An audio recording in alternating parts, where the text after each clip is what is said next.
Welcome to Sweet Life Beat Life. We hope this video helps. In this video, I will explain how to make bread using a microwave. First, let's gather our simple ingredients. You'll need all-purpose flour, active dry yeast, a pinch of salt, a little sugar, and some warm water.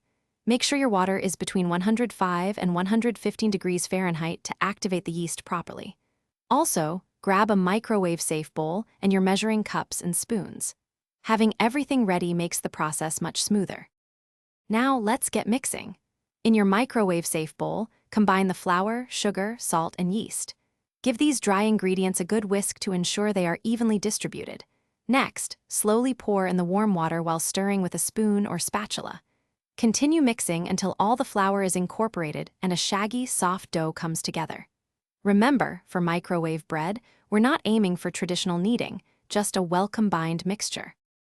After mixing, cover your bowl with plastic wrap or a damp cloth and let the dough rise in a warm spot for about 30 minutes. It should double in size, becoming light and puffy.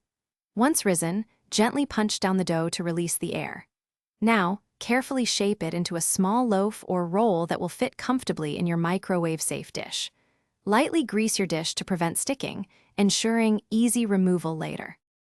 Finally, it's time to microwave your bread. Place your shaped dough in the greased microwave-safe dish.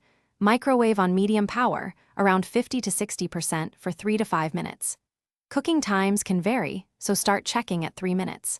The bread should feel firm to the touch and be cooked through.